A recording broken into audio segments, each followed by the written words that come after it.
Welcome back to another exciting edition of the Pointless Exercise Owen Casey Hall of Fame podcast. This is true. Not just Owen Casey, Caleb Williams too. Yeah, well, that's another podcast. All right.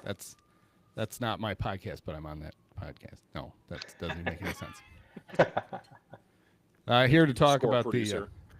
here to talk about the Cubs with us is, as always, Oleg and Praz. Praz, when is your other podcast?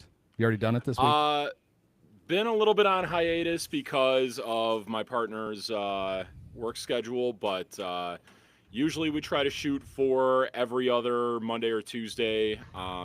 Chicago Sports Bums YouTube page, Bums in the Bleachers. Yep.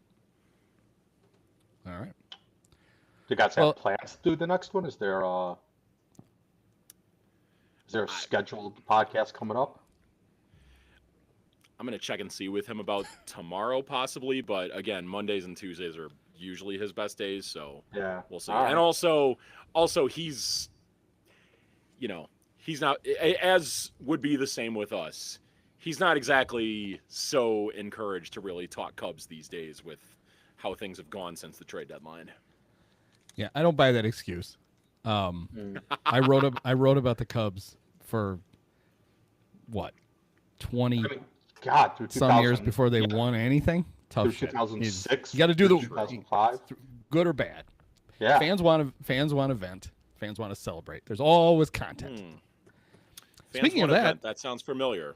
as we're recording, the Cubs, winners of 3 of their last 4 games. They're red hot. True. The Brewers, meanwhile, losers of 2 of their last 3. Clearly, the collapse has begun. Yeah. There we go. Here we go. The Cubs have now gained, well, until tonight, unless assuming. As of right now, the Cubs have gained ground on the Brewers twice in the last 3 days. They hadn't done that since July 30th. Wow. They went that long without even picking up a half game on the Brewers. And they did it in a game when they beat the Brewers head to head. So Pretty much the only way it could happen. Well, good. So they didn't even have the pleasure of winning on a Brewers off day. No, they never did. The Oh, Brewers didn't play. The Cubs went ahead and lost just for the hell of it. yeah. Well, the thing is, Oleg, even on the Brewers' off days, they always win it, no matter what. So The Brewers beat the bye. They rallied from 8 runs down in the 9th. correct.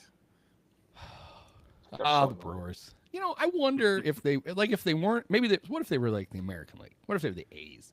Would we think this was like just a cutesy, fun little thing? Well, the A's won 23 in a row, right? The A's won, Like, so in back-to-back 22 in a row. years, in Yeah. 01, they won 22 of their last 25. But they I still didn't even know finished about like 01. 20 games behind the Mariners because the Mariners won 116 games. Yeah, that makes sense. And they lost in the first round of the playoffs. And then the next year was the Moneyball Yeah. year, and where they won 20 in a row, Right. and they lost in Yeah. the first round. So Tied a enjoy record this. by the Enjoy this, Brewers. 1935 This- Cubs. That sounds I right. think so. 35, 38, 35. Do I hear 37? 38 going on. So take that, Brewers. This is as good as it gets. Yes. Yeah. They're peaking at the wrong time for them. I actually had this thought. They peaked so early that they could peak, have their inevitable downturn, and then be ready to re-peak in the playoffs. It's thoughts like that make people not do podcasts. Do you know who actually did that? Yes. Yes, very Oh, good. the White Sox in 05. 2 teams did that. The White Sox in 05. And do you remember, Boog brought this up. Do you remember that the 2017 Dodgers lost 15 out of 16 games late in the season? Really? Oh, and then came in I and, do And, not and went to the remember World this. Series, beat the Cubs in the LCS, and went to the World Oh, Series. wow. Like I they had a was- huge lead, so it Yeah. didn't really matter. Okay. But I was like, that's bullshit. And I went to their page and I looked, it's just LLLLL. Oh, Well, man. that- I guess even- that's not bullshit. That's even more surprising considering I want to say the Dodgers did not lose a game that whole playoff run until the one game that the Cubs beat them in the NLCS when it was too late. So, like, that's Do you actually mean pretty do you mean incredible. the last playoff win in Cubs history? Yes, correct. right. That That's right. game. Only Yeah. been 8 years, Jed. Yeah. And then the making next game, It's Kiki. making my eye twitch. Yeah. And then the next game, Kiki Hernandez hit 3 home runs. In I 2 at bats. I wonder, yeah, somehow. And part of it is, I wonder if they had already clinched and just didn't give a shit about the last 2 weeks of the season. Probably. Although that was a pretty good NL West, though, because you had 2 wild card teams come from there, the Diamondbacks and the Rockies that year. Yeah, I'm gonna look it up real quick. Today we had the most exciting thing that's happened in the bleachers, at least this week, was the guy the guy in the first game today who had the mouse pad, and the computer. Yes. Prove me wrong, Praz. Nothing more exciting happened in the bleachers. Well, yeah. I wouldn't know that I'd classify the guy out in the bleachers with his laptop and his mouse as being very exciting. But, yeah, yesterday I was there. I actually got a pretty good seat in section 503 for those people who are familiar with, say, Bleacher Jeff. It was the seat right before where he typically sits. He was not there, thankfully. And I'm there, and, you know, I think all of us who listen to this podcast are of this mindset. I know Andy is. I know I am. I would assume Oleg is too. Not the biggest fans of the usual left fielder for the Cubs and Ian Happ. But it was a nice breath of fresh air having Owen Casey out there start that game in his first start in left field at Wrigley Field. I was being a little belligerent, and he comes out for the first, and I yell out to Owen. I say, "Hey, Owen, I already love you more than Ian Happ." And he actually gives me a nice little hat tip and a salute. Some of the people around that area didn't really care for that comment. Yeah, well, that's what you got around there. Yeah. Later that game, it's the top of the 8th when the Brewers basically put the game out of reach. It was 3-0 going into that inning. They wound up busting it out for 7-0. Once again, and this is after me having a few drinks in me, yelling out, "Nice trade deadline, Judd. You did a real great job." And some guy in the row, or in the, not the row, the section next to me, mutters under his breath something to the effect of, "I hope this guy isn't here for game 2. He needs to stop being so negative. He needs to start being more positive." Okay. When they're down 7-0 You know, to the Brewers. other than the fact that, you know, the Cubs haven't really given me anything to be positive about that whole day. Right. But I hear him say this, and I tell him to speak up a little bit. Yeah. And that's when it gets taken as a threat. Oh, They geez. call security, and I'm escorted out of there. Did the other guy get kicked out too? He started it. He did not. Correct. He did start it. All right. Okay. I'll call Crane. I'll take care of it. All Thank right, you. good. Thank you, Andy. I really appreciate that. I know you and him are on speed dial with each other. We are, buddy. Christmas cardless. Actually, I have a surprise for you guys later in the show because he's not. Kyle Tucker. Kyle Tucker is going to join us live here in my All basement. right. 'Cause he's not doing Here in anything. your basement. He's Your Airbnb gets he's to him, on that's 90 his right getaway. now. He's very upset because he'd heard such great things about the Des Plaines Oasis and it's not there anymore. He's very Oh. upset. Threatened not to Are come, the- but I said, "Oh, there's one in Belvedere. We did Yeah, the Belvedere oh, Oasis." That's the real nice Are the one. Cubs Are the Cubs at least reimbursing him for all the tolls he has to pay? Not a chance. Is the Belvedere? chance. Oh, he's on a Oasis- bus. He's on a Greyhound. Okay. So We're that's picking all we're built picking him into up the- at the Hard Rock Casino when it. He's actually he's on a mega bus because the Cubs are only That's getting right. $1 for the ticket. Yeah. Yeah, that's the best he could do. Is the Belvedere Oasis the one that was like really 2 different oases, like the same one on either side of the highway? So if you were going one way, you'd pull off Yeah. into one. And Yep. That's how it was. That's right. Oh, I remember that. Oh, it was very well designed.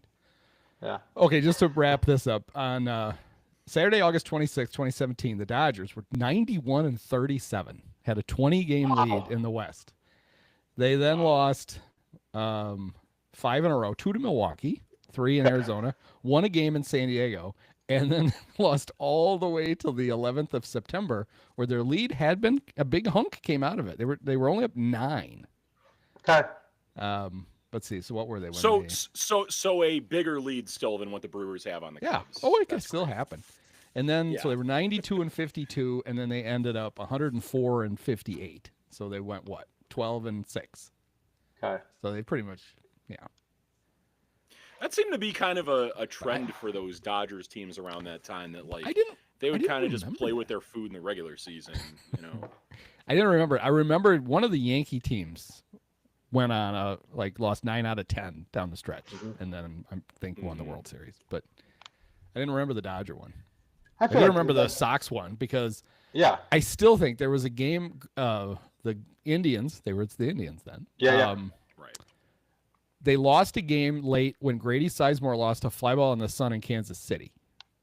And I think they could have come. I think a win there would have cut. The Sox had already lost that day. I think it would have cut the lead to 1. But it stayed 2, and then the Sox won a couple of games, and all of a sudden it was 4. And but then they didn't have the playoffs that year, so which was Right. unfortunate. I don't know what happened. That's true. Yeah, I didn't have a strike. They just nobody. There was lack of interest. Yeah, lack of interest. Nobody showed up. they had a playoff game and nobody came. And they said, "All right, fuck it," and everybody went home. No, they did not have the playoffs. It all ended when Albert Pujols hit that ball to the Gulf of Mexico Off Brad Lidge. Brad Lidge. And that was the end of it. Yes. It is funny if there's ever they talk about like turning point. You can never come back from that loss. I mean, the Astros are 1 pitch away from going to the World Series, and then Albert destroys one. They just won the next night and went to the World Series. Like, yeah, you know what? We got another game tomorrow. Somebody, it's not like they didn't have the trauma of one of their own fans like batting a foul ball away from a player. Right. Who could recover from that? Yeah. Or a first baseman spilling some Gatorade on his glove and letting a ball go through his legs. Yeah. Who could recover from that? Nobody. No. So, I don't know nothing about this Brewers team. No, I do. It would be upsetting. I do think Matt Purfey, the ruddy-faced manager of the Brewers, did you see his quote about Owen Casey after the first game of the doubleheader? He goes, I think they're showing it right now, actually. On Marquee. He goes, well, they got this 6 foot 12. He goes, they got this 6 foot 12 redhead playing right field. He had played a really good game. He's like, he's good because you would never call a redhead up to the big leagues who couldn't play. What the hell does that mean? This guy's racist against redheads. What the hell? Pat Murphy. It's kind of His name is Pat Murphy, so I think he's allowed. Did anybody bring up Matt Merton to him? Let me tell you about Matt Merton. Matt, he just needs a chance. Get him regular at bats. How old is he now? Hey, early 40s. you know what? This is Late how we 40s. fix the Cubs. He needs to be a spring training invite to spring training next year, and that's what triggered them to win the World Series in 2016 when he was there for that spring training. Who, Matt Merton? Was he? Yeah. Matt Merton was, yep. Oh, So, it was in 2016. I was going to say famously, but there's nothing famous about it. My first column for The Athletic was an open letter to Matt Merton, welcoming him back. And basically, I used it to set up, I was introducing him to his new teammates. Oh, okay. And I remember I sent it to Greenberg, and he sends it back, and he's like, really? I'm like, run it. He did. I thought it was funny. Really? I thought it set the tone right away. Yeah. I like it. And no one was reading it then. I mean, the Athletic had only been around for like a month.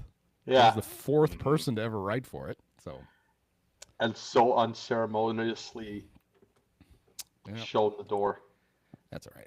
It led me to expanding my vast media empire. So it's fine. So I want to ask you too about the Cubs playing the only card they seem to ever have with a struggling player, and that's just telling Kyle Tucker, "Oh, you'll get a lot better if we just don't play you for a while."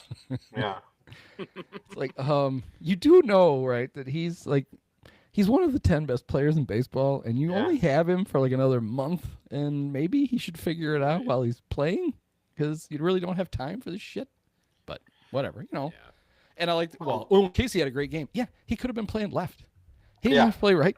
You got another guy that sucks ass. Supportive of that. He doesn't have. There's plenty of guys on this team that blow. Owen should be able to get plenty of at bats. It's not that hard if you think he really is a good player to get him at bats. But I kind of wonder. My expectation is that we'll just see Tucker on Wednesday, and if we don't, then I think it might be a problem. 2 days seems about right? Yeah. Well, Yeah. he had yesterday off, right? And so today, two Yeah. games today. I like, yeah, the bat. I actually don't mind them doing this. I don't know what it's. I don't know if it's going to fix it. Whatever. But I don't mind them doing this. It just sucks that it has to be done against the Brewers. Like, I wish they would have planned it a little bit better and maybe did it, against the Pirates instead. Right. Would they have done this When they're if in the Miguel Bruins, Amaya Blue Jays. hadn't Nordberged himself off the bag in Toronto? Would he be playing? Yikes. Would Miguel Amaya have played right field today? Oh yeah, right. I don't know what they would do then. No, Well, no, yeah, somebody would say do I it. would- If you're still Seiya. having 3 catchers on the roster, no, yeah, it would be Seiya. That would make sense. I'm surprised we haven't seen Reese taking fly balls in center for when Pete needs a day Well, off. if you get him in that much open space, he may be tempted to do some things that he does in parking lots. Way out, I just out in hope- the open. The Cubs don't have a Right. bullpen. Well, what if they leave like one of the yard carts, like one of the Cushmans, unattended? Like, wait a minute, where the Cubs? No one is playing center field for the Cubs right now. Why is that? How come the gate is open in the outfield? Well, yeah, the gate to Sheffield. What's Damn it, an McGuire. ambulance coming through? That's funny. Yeah, I don't really mind them doing this. Like I said, it just sucks that they did it against the Brewers, but far be it for the Cubs to plan ahead a little bit. No, I mean he's been terrible. I mean, objectively awful. He's Yeah. 171 now Yeah. over his last 20 games. It's not just it's gone from slump to something worse. Yeah, he's just rolling balls over on the ground. He's like 60% ground ball rate. Like it really has been an awful month and a half. And kind of taken a few days off because he didn't have the All-Star break off either, right? So I get it. Yeah. Like I said, my thing with this just Could have. They should have just after the All-Star break ended, that Red Sox series, just let him go up to Lake Lawn Lodge and hang out for Yeah. a few days and Yeah. There you go. Exactly. decompress, give the Leo DeRocher suite, and then he Sure. come back. whatever. Like I mean, against anybody but the Brewers. Like why now? Is it a good sign that Isaac Paredes last played on July 19th, and he still currently has more home runs than Kyle Tucker? It's because of the Crawford boxes. Anybody can hit a home run there. How come the Astros don't have a guy with like 75 homers in a season then? Because they don't, Yeah, they don't want to. exactly. Because if they did, Yeah, do then they- you know Major League Baseball would make them move the fence back. I've got all the arguments. I've got them down. Don't worry about it. All right. Yeah, I don't know. I didn't even realize that was true. I don't know that I care very much, but How's Cam Smith? Actually, I can tell you because he's on my fantasy team and he's unplayable. That's how Is he's he? been. Yeah, Good. it's been that bad. Good. Why? he had a rough second half. Yeah. It's his first full season. He's tired. Yeah. Well, and again, the thing with Cam Smith we got to realize nice player. is he is a good player, but if he was still in the Cubs organization, he would not be at the major leagues right now like the Astros have him. Well, maybe now At because least- no one can hit. I mean, Yeah. Owen Casey's up. Okay, at might- the very might least, be he up. would not have started the season and been here all No, year he would like not. the Astros have done. Well, they didn't have a spot for him, right? I mean, the Astros were so hurt for outfielders they moved Altuve out there. Not that Altuve was ever that great of a second baseman, but Well, Cam So they- Smith, though, if were he a Cub, he would fit right in. Here are his second half numbers. yeah. In 97, in 88 at bats, 97 plate appearances, 159, 227, 205, Mm. with no homers and 9 RBIs. So Yes. basically, Yeah. they replaced Kyle Tucker with Kyle Tucker. There you go. Beautiful. Even trade. That's funny because there's some Astro fan out there. God, I wish we still had Kyle. Oh wait, we kind of do. Yeah. Never mind. Don't worry about it. I will say that it does seem. I mean, the Cubs aren't the only one going through this. It's just very visible because of the Brewers. But the Mets. Yeah, like well, the Mets and the Yankees. It's like the Yeah. and the Right. Dodgers have been. The Dodgers Yeah, bullpen right. is so bad right now, Yep. and Mookie is kind of having a Kyle Tucker second Yep. half. Yeah. Yep. Right. Yeah, it's funny. I mean, for as the frustration I think around this is multifold. The change, Yeah, Lee well- Elia. I'm going to use a Lee Elia word. Yeah. The, Multifold. There you go. look it up. It's in his famous rant. It's the frustrations for fans are, yes, the Brewers, every time you look up, the Brewers are winning or they're losing, and then you look and they won. So, yes, that pisses you off. Yeah. Number two, though, is that the Cubs have been like, well, they're not scoring, and that's the worst Yes. thing Yeah, in any yeah. sport. And we seem to have lived through it with everything. You know, like the Bears can go entire decades and score 8 points a game, and it's just, it makes it so rough to watch. And so do the Cubs. Then there's the fact that we all expected, because we're dumb, that Jed would actually do something at the deadline to both, because we all saw this coming. Like, they weren't hitting before the deadline. It's like, okay, you got to add a bat. At least give Craig like a right-handed hitting outfielder. It doesn't have to be a star, but get somebody. He didn't do it. And so then you just get madder and madder, and that's why it's funny that you get thrown out of a game for being negative when all the articles about the game mentioned how badly the Cubs got booed. Yeah. You weren't the only one who was yelling at the Cubs. Well, you heard on the radio after Tucker. No, I guess this was a couple days ago. I don't remember what it was. Tucker did something and got booed. Yeah. Like it was. He got booed in one Sunday, of the Pirates games, right? Yeah. On Sunday, he didn't run out of ground ball that led. Oh, that's right. That's right. Oh, he's fun. I mean, admittedly, he hit the ball. He hit the ball right to the first baseman, right out of the bag. Yeah. It's not like the ball was hit to shortstop and he didn't bother to run. Yeah.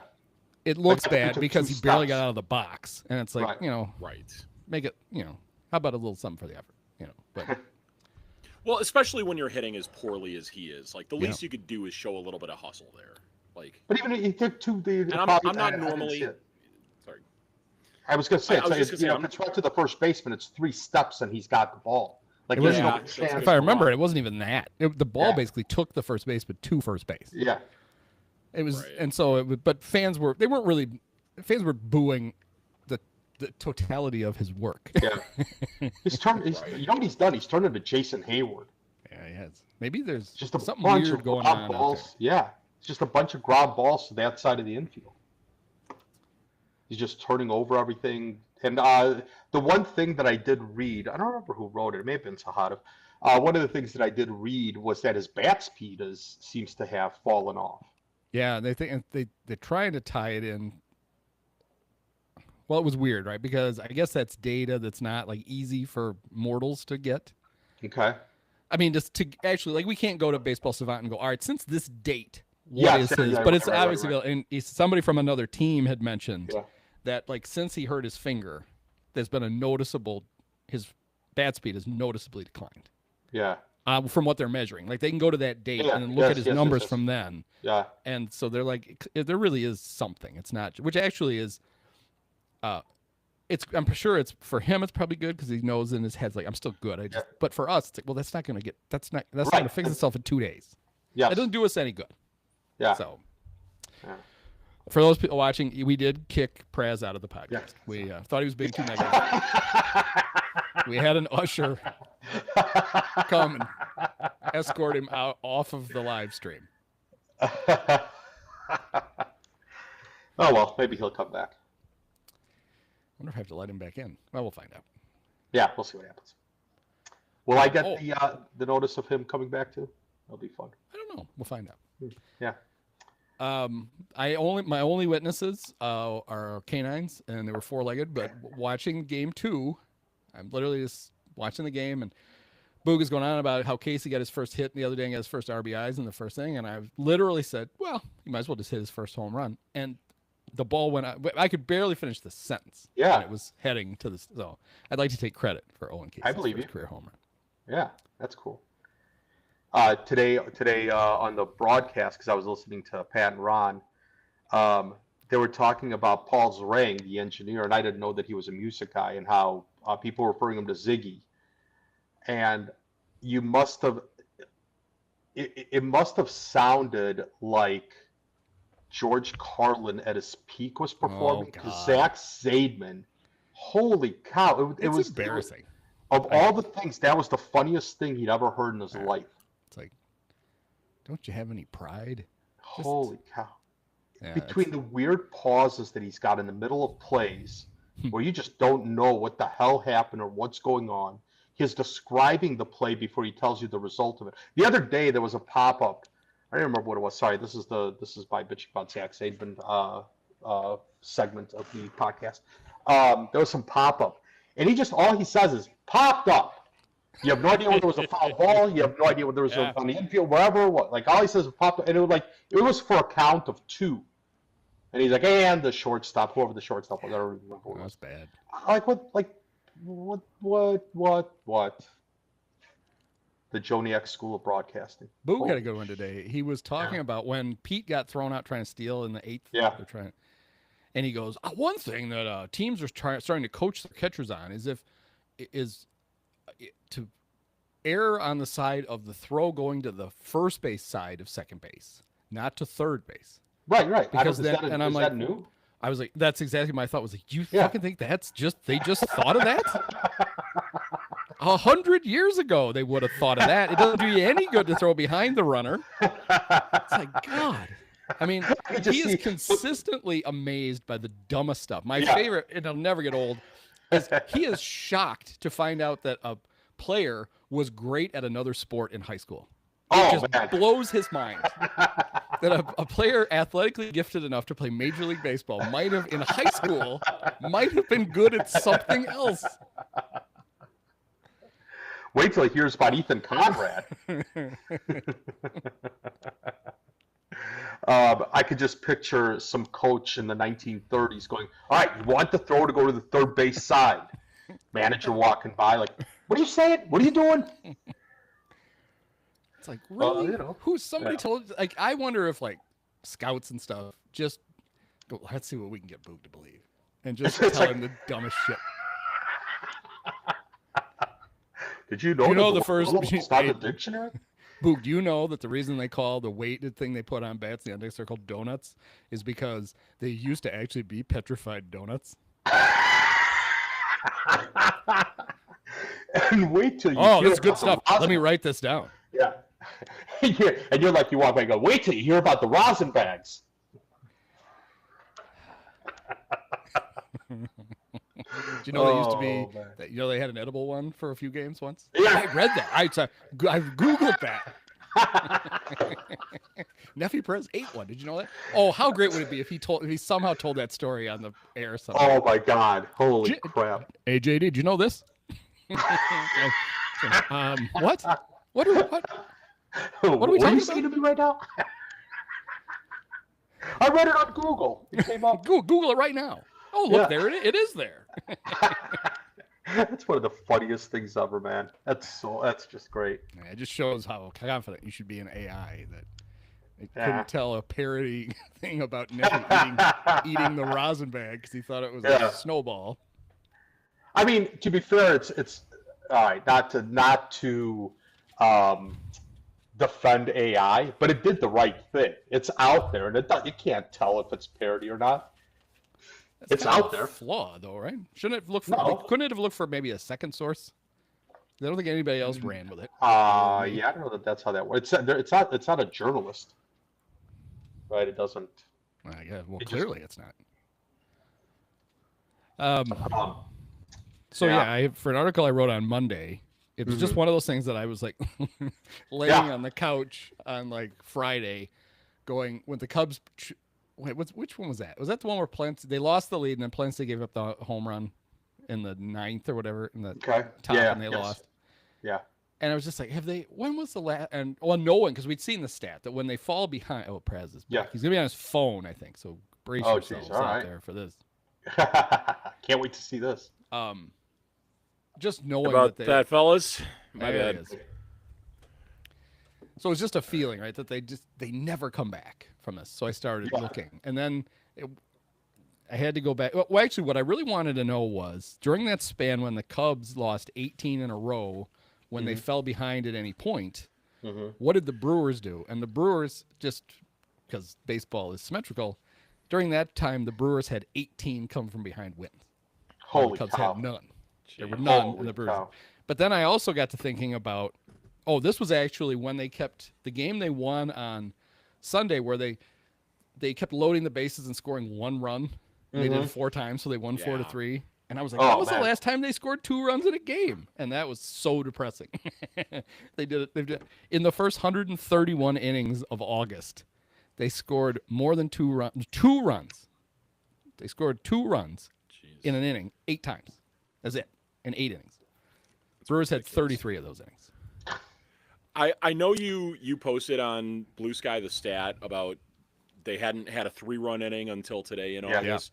Did you happen to mention while I was away that like the last time they did have one? It was like the day before this whole streak started. It was a game against the Cardinals. They just lit them up. They scored they had a 6-0 lead after 2 against the Cardinals. I think Eric Fetty, one of his last starts maybe ever. Oh, the 8 home run day on July 4th? No, holy shit, that'd be incredible. It couldn't have been that long, no. But maybe it feels like that long. I don't know. July. It was in St. Louis. Yeah. Okay. Yeah, it had been a long time. Yeah, it'd been a while, but they did it a lot in the first half, so it evens out. So the Cubs averaged. Is this right? Well, the Cubs averaged 5.3 runs a game in the first half of the season. They're averaging 3.8 in the second. Yeah. The Brewers averaged 4.8 runs in the first half. They're averaging 6.9 runs per game. Nice. Not nice. A scrappy little fucks.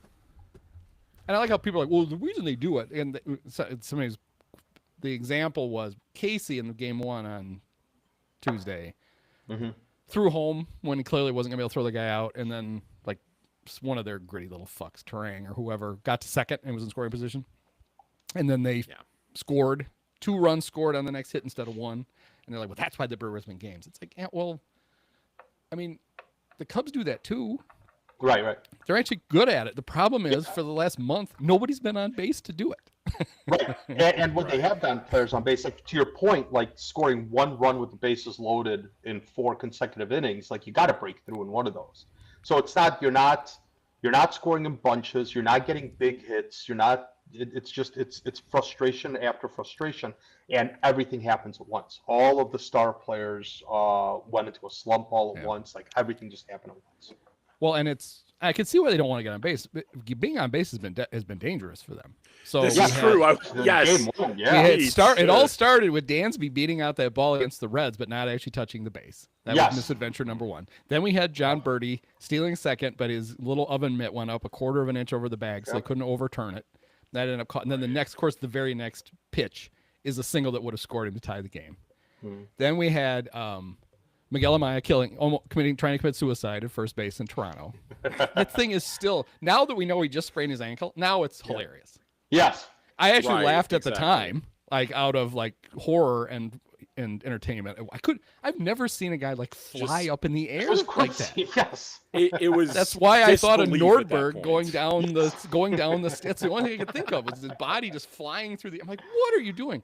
And then they followed that up with Pete trying to steal second and not being able to hold the bag and basically sliding into left field. It's like, oh, what the fuck? Right. Like, I want those oven mitts. The oven mitts got They can't be trusted. Only Vidal Brujan knew how to use the oven mitts, and that was Vidal learned how to like take it off while he was sliding. It's like, Vidal, I don't think it's helping if you're gonna take it off before you grab the bag, but at least he learned how to do it. Yeah. And he's gone. Yeah. So I mean, I guess it's a little bit of a double-edged sword with the oven mitts because they give you the extra reach, but you can't really grip anything with them. I think what they're supposed to do is protect. I think they're supposed to protect your fingers from jamming. Like I don't think that's true. That's true. They were it's funny. They were invented for that, but then players they've gotten elongated to the point now to try to touch the bag quicker. That now I think they're just unwieldy. Like they can't hold on to the bag. It's like, okay, maybe a team should be like, fine, we're not gonna the extra 2 inches on the end is doing us more harm than good. Yeah. We're gonna get rid of that, and you're gonna be able to grab the fucking bag, or you're not gonna be able to wear it. You're gonna have to go back to the good old days when you just hold your batting gloves in your hands. That's how they used to. That's how you used to not jam your finger or throw them in your back pocket or whatever. Was you literally held your batting gloves, and then when you slid head first, your fingers weren't out to jam into the bag. Yeah. Well, Tim Raines couldn't put them in his back pocket when he was sliding head first. Yeah. Well, he couldn't slide head first. Oh. Right. No, he could. He couldn't slide feet first. Yeah, he couldn't slide. Oh, that's right. He couldn't slide feet first. It Right. would break his precious His cocaine. vial. files. Yeah. Yes. And his back pocket. Praz laughs. That's a real thing. Praz. That is a real No, thing. I know exactly what you're talking about. There's a reason they call him the Rock. The Rock. Yeah. Oh, Oh, because he's I don't built think like that's why a they do it, but built like a square. Well, Yeah. Are we sure? Was it an ironic nickname? oh, He was a That'd be- great that'd be- player that'd be until he very- got to he the was Sox, amazing. and then he was just a White Sox. But Montreal Expo Tim Raines was oh man, Pretty. those Expos teams. I was going Warren to say him and Brewster. Dawson together in the same outfield. That Well, would have they been had- awesome to see. they had 4 great outfielders. They had too many at one point. Yeah, they had too many. Yeah, because they had Who was Warren, the guy with the- not Warren Brewster, Warren Cromartie. Ron Cromartie, yeah. Cromartie, Dawson, Raines, and who's the other one? Before you look it up. Is it Al Oliver or No. Scoop. He played first base, and his Yeah. nickname Scoop was ironic because he was a terrible first baseman. Oh, Like was a really he? good hitter. He Jeez. couldn't catch shit. That's why they call him Man. Scoop. Is he currently the not now that Dave Parker is in? Is he currently the best player not in the Hall of Fame? Well, not Who, until Al- until Nick Madrigal retires. Whoa! True. Like that's what I mean. Like out of the eligible ones. Okay. Well, I mean, there's the two obvious ones in Bonds and Clemens, And but Jay, No, I'm Jay just Hilgenberg. sorry. you're talking non-steroid guys. Right. Hilgenberg. Yes. Jay Hilgenberg. Jay Hilgenberg. Yes. Oh Jay wait, Hilgenberg. sorry, that's the Yeah. that's the George McCaskey answer. Okay. He used his brief time on a preseason game being interviewed locally, like it was going to matter to push for Jay Hilgenberg for the Hall of Fame. It's like Yeah, George, he's a great player, should be in. I don't think talking about it during a Bear preseason game is really going to help. Hilgenberg. Well, it helped. It helped Sano. Yeah, Jay. Well, I would let Jay replace Tom Thayer in the radio booth. I'd let anybody Yeah, there replace. you go. God, those two. Yeah. I would let Steve McMichael right now replace. It would be better. Okay, all right. Oh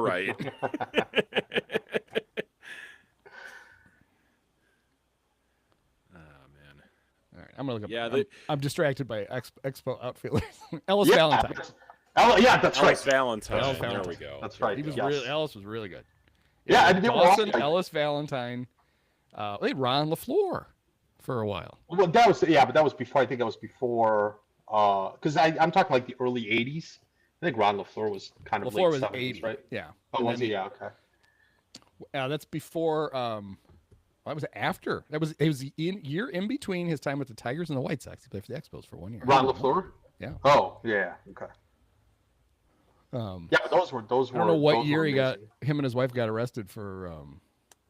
They went looking for substances and Uh-huh. left their baby unattended. So it spawned a lot of Ron LaFleur babysitter jokes. Yeah. God.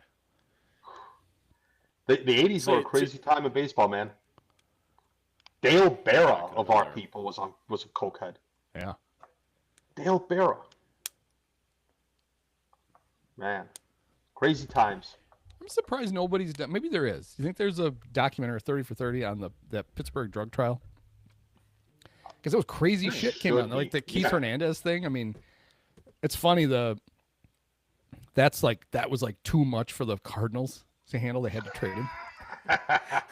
It's like, I got to look around your clubhouse. If you think Keith is doing this by himself, I got news for you.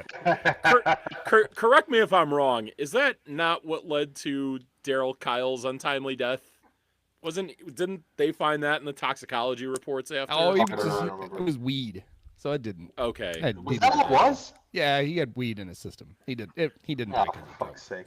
Well, Um, okay. Well, Cardinals. The Cardinals, nice well, the standard Cardinals you're at the holding. time had Daryl Porter, right? Lonnie Smith. Yeah. Who else? I feel like there were some others. I don't know. But yeah, that's hilarious. George Hendrick, was he unknown? I don't know if he. I don't want to besmirch the good name of George I don't know. Hendrick. I don't remember George Hendrick he wore his helmet in the field. Yes. Very very John Olerud like. He also led the 1982 Cardinals in home runs with 19. Yikes. Daryl Kyle died of coronary artery disease. Huh. That's what he died of. Okay. Yeah. But yeah, there were drugs in his system, and it was marijuana. So at least that we know of. Yeah. Is that really a drug? Not At least no. at the time, probably it was, but you know. Why? Why would it change? Sorry, I'm just not saying gonna how get they into would it. how they would probably classify it at the time. Oh, well. Autopsy found that Kyle had an enlarged heart. Okay. See, he was all heart. That's the Cardinal way. Yeah. He's all heart, literally. He left his heart on the field. left his heart, Up and out of him. left his heart at the Chicago Weston. Yeah.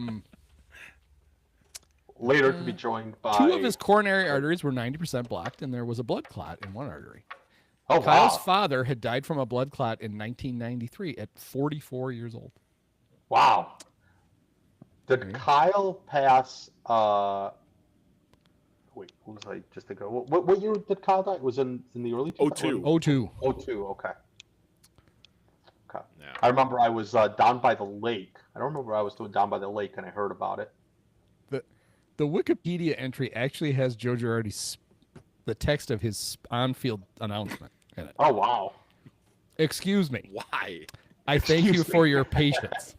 We regret to inform you, because of a tragedy in the Cardinal family, that the commissioner has canceled the game today. Please be respectful, because the crowd was probably going crazy. Like, yes, Cardinal tragedy in the Cardinal family. Started doing the wave. The only time it's acceptable to do the wave. Start doing the wave. Please be respectful. You will find out eventually what has happened, and I ask that you say a prayer for the St. Louis Cardinals family. Okay, whatever. Yeah. No matter what happened, I would not be doing that. One of the weirdest things that they actually had a player on the other team make the announcement on the field before the game. Now I go, they didn't have a video. Now they would just throw it up on the video board. Yeah. They'd be like, all right, Yeah, okay. exactly. Have everybody file out. Yeah, I'm trying to think What's for like this? rain delays back in the day, would they have to like announce it over the PA system that like, sorry, game's canceled, everyone get Well, out. for a while they had the one little like video, or they had like an LED board Yeah. Right. under the scoreboard with the Bud and Bud Light ads on each side of it. That was the most you could get. That would with like 2 lines of text. Yeah. Like I remember in the early aughts, it had to be in the early aughts, in a game against the White Sox. It was a Friday game. It started raining after the 5th inning. They filed everybody, or maybe everybody just went, whatever it was, after the 5th inning, and we all stood around just sort of drinking beer for like 2.5 hours. And then they're like, the game's postponed. Or not postponed, whatever it is. The game's suspended. And everybody like drunkenly leaves the ballpark because everybody's just hanging out down. Like there was nothing else to do but hang out with everybody else, just knocking back beers. Was that back in the old days when Pat Piper had the bullhorn and he'd be running I around don't the know. stands? Ladies and gentlemen. He did that Attention, until please. he did that until 1974. Actually, but they may have given him a microphone by then. He was the Yeah. PA announcer at Wrigley from 1916 to Wow. 1974. Do you remember Still getting paid band? 25 cents a game. Yeah. Absolutely. Do you Oh, by remember PK Wrigley, absolutely. like the 4-piece band, the horn section, they used to walk around and play. Yeah, mid 2000s. I remember they'd be Is that what it around a was? lot. Yeah. Yeah. Like I feel like they were around for a little bit. That was actually kind of fun sometimes. But yeah, I remember that.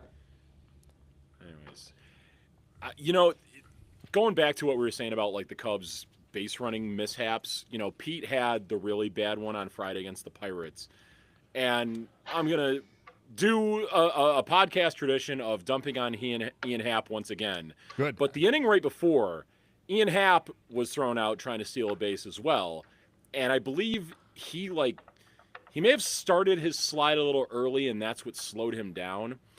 And I heard someone that I was talking Cubs, say that like Pete started his slide late, and that's why he overslid after beating the throw. Yeah, and I wonder, like, you know, if that's... I think Pete, you know- though, doesn't Pete intentionally slide late? Like, that's kind of his thing. He tries to carry as much speed into the bag as possible, figuring he can hold on to the bag, and he just couldn't. He basically did the same thing in game 1. He was out, but he didn't. Yeah. they tagged him on the butt, but then he slid past the bag and he lunged back. The Brewers didn't tag him, but they didn't need to because they got him the first time. He did the exact same thing. It's like, all right, you're still doing that? Like, it's not. It's like the old from the Seinfeld episode where they're in the Chinese restaurant. And it's like, okay, it's not just enough to take the reservation. You need to keep the reservation. That was It's in the not Chinese enough, restaurant. Pete, to get to second base. Yeah. That's not the same one. No, it's Isn't that the you're thinking Chinese of the restaurant car- one? No, it's the car rental.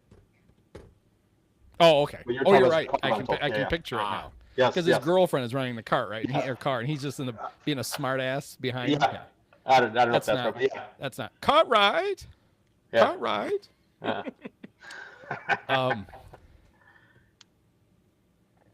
Yeah. Anyway, it's Pete. It's not enough to just Yeah, get to the bag. You have to hold the bag. You can't Right. just steal the bag. You have to keep the bag. Yes. Right.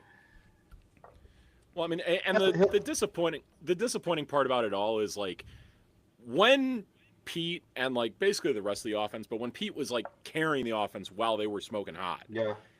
it was a lot because he was doing really good when it came to like stealing bases like that. And I wonder if possibly like his poor hitting over the last, almost month or so now has kind of hindered his ability to, really get up to speed on stolen bases and, time his slides effectively. I wonder if that's affecting that part of his game at all. I think you're making a really good point. What I feel like is everybody's just sort of pressing. Like it's just like this weird thing where everybody feels like they have to do something because everybody's slumping. And I think that's sort of what you're getting. It's in every facet of the game. They even defensively, they've had some weird plays. I mean, Dansby had 2 errors in the game. It was just I feel like everybody's just kind of trying to do that one extra thing out in the field because everybody's just playing badly So and has been for a long time. Boog had a stat in game 1. Pete got thrown out. That Pete has only stolen 1 base in the last 19 games he's played. And I joked, well, it's because he's only been on base 3 times. But I just pulled it up. How many times do you think he's been on base in the last 19 games? Is it 5 times? Well, it's more than that. But it's Yeah. not a lot. Yeah. 12 times. 15. That's it. 15.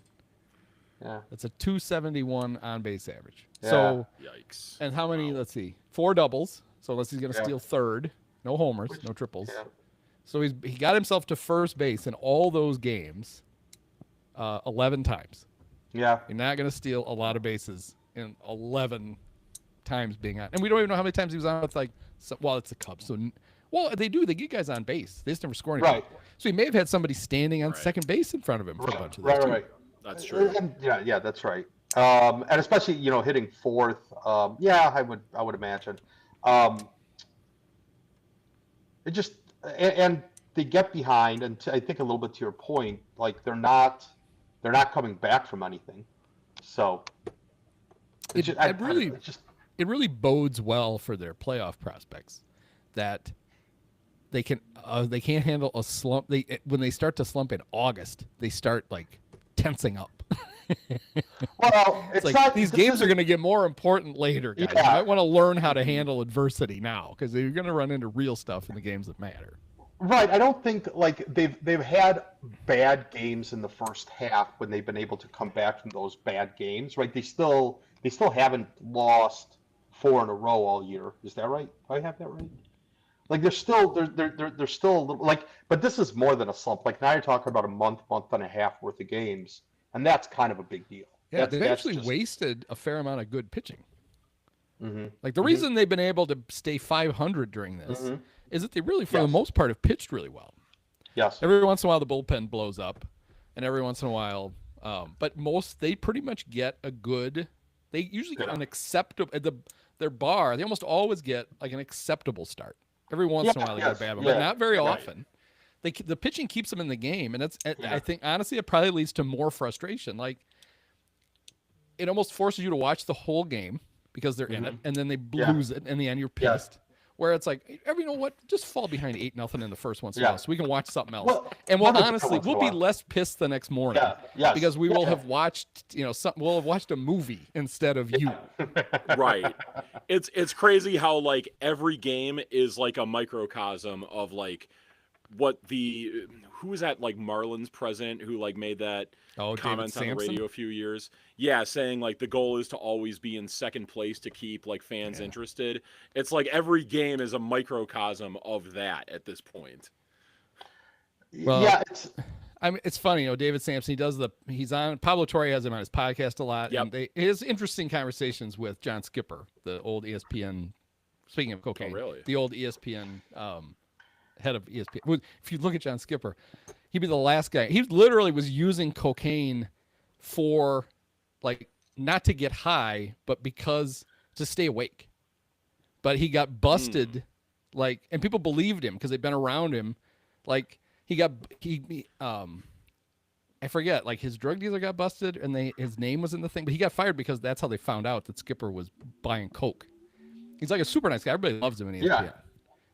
Yeah. But anyway, they have their but it's like every once in a while I would like Pablo to remind people that the reason David Sampson was the president and general manager of the Marlins is because his father-in-law was Jeffrey Loria, the owner was that right? of the Marlins. Oh, Yes.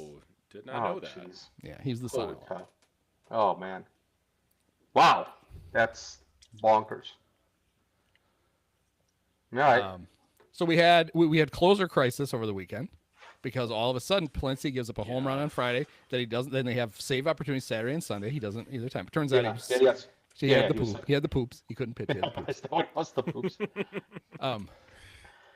One thing I like, JD points it out a lot. One of the things that Palencia does that I really like is, because I think it would be super effective with a guy who throws as hard as he does, is Palencia usually once or twice in at bat will get set as quick as he can and then just hold the ball for like 7 or 8 seconds before the pitch clock goes down.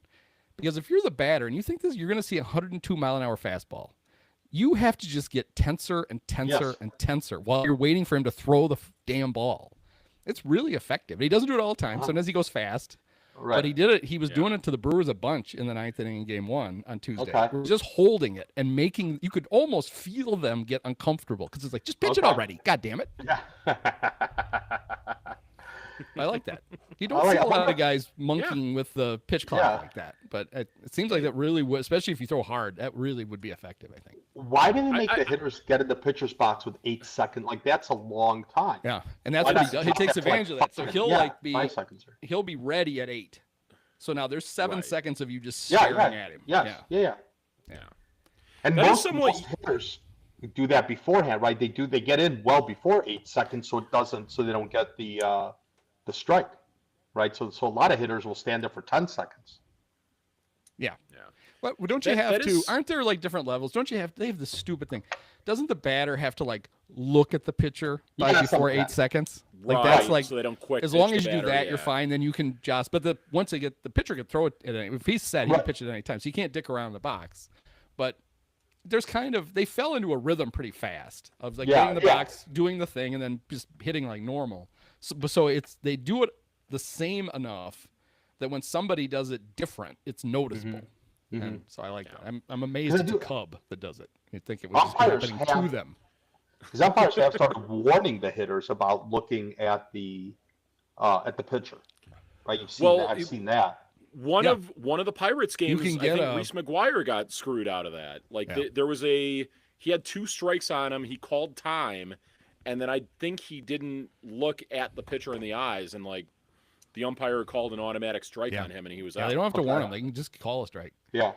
Good, but the umpires have been like I've seen umpires warn the hitter. That's I found that weird. Another thing that Boog does drives me nuts is he's very quick to the umpire. All of a sudden will come flying out from behind home, and Boog will be like, "It's a timeout," and like half the time it's a pitch clock violation. Yeah. It's like, can you wait the extra second to see what he's signaling before you tell us and are wrong half the time? It's just like, Yeah.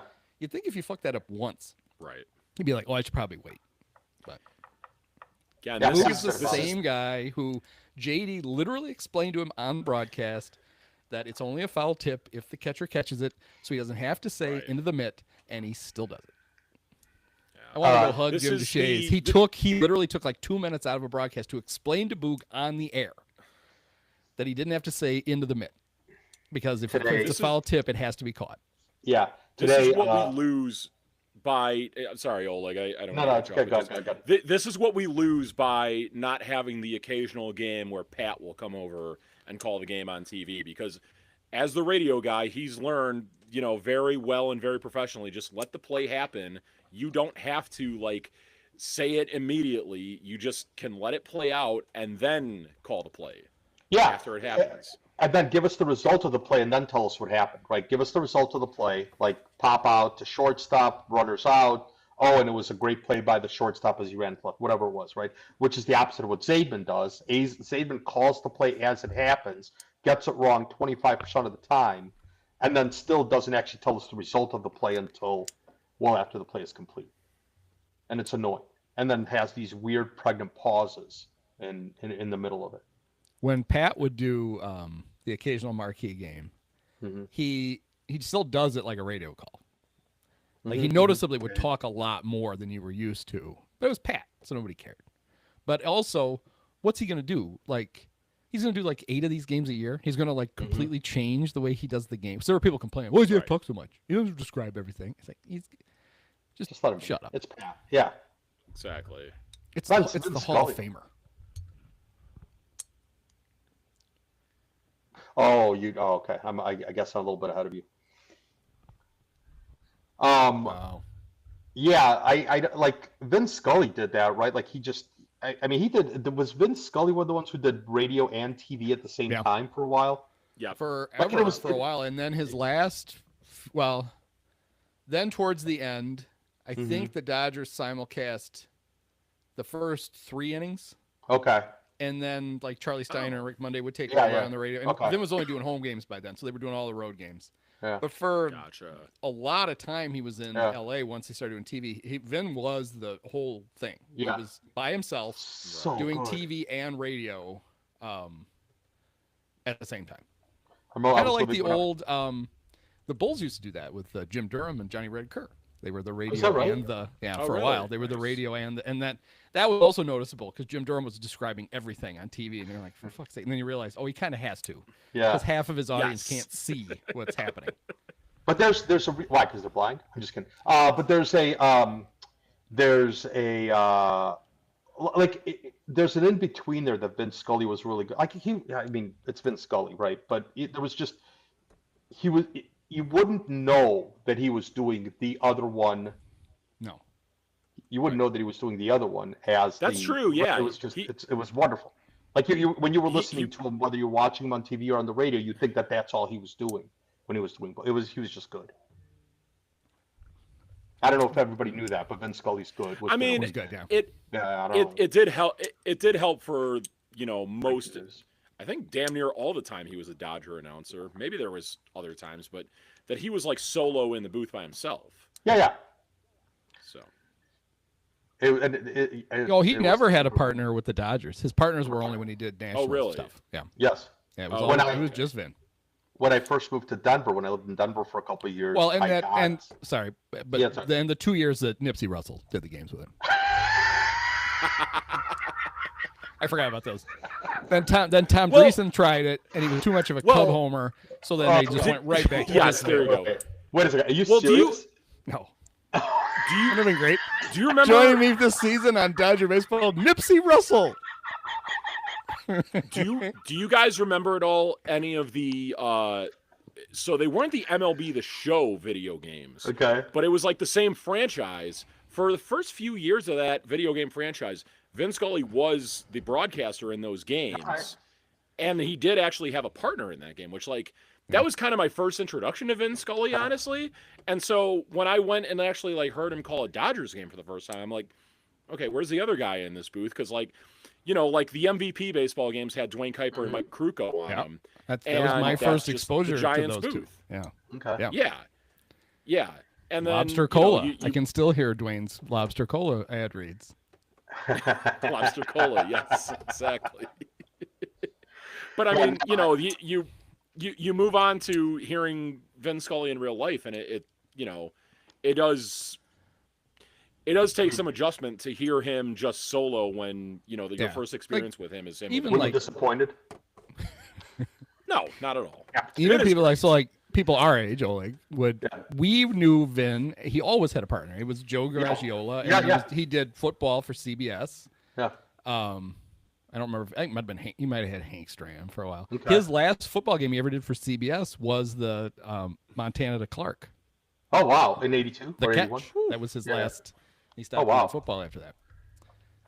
Oh wow. Yeah, I that really- CBS, that whole CBS thing. Donahue and I have dug up old games. Yeah. Like we found the Bob Costas doing for CBS doing a Bears Vikings game with Johnny Morris, and Ha. but they had Jack Buck did football for CBS. Yep. Like it was good when the Bears. It was good that the Bears were good when I got into football, right? Because I'm a stinking immigrant. Can I say that during our current times? You can. So anyway, Time you were an immigrant, yeah. Yeah. So I'm a citizen. Because I was an immigrant, like it took me a while to catch up to sports, and then again being young and not really having my dad into sports or into American sports at the time. So it's super interesting how I kind of learned. So for me, it was just John Madden. I just assumed John Madden and Pat Summerall did all the games because when the Bears were good, when I started watching the Bears, it was just they always did the games. It was just on CBS, and the Bears were always the number one show or the number one broadcast, and they just always did it. And that's when what I first started watching football. It was Tim Ryan and Johnny Morris did every game. And I just assumed that they just did every Bear game. Yeah. And then all of a sudden the Bears got good, and Tim and Johnny weren't doing any of them. They were stuck doing Packers Bucks instead. Yeah. I'm sure Johnny loved that. I could be at the fucking track. I don't need to be sitting in a Lambo freezing my ass off. Yeah, but in baseball it was much the same thing because it was a lot of games of the week, and it was a lot of Vin Scully and Joe Garagiola.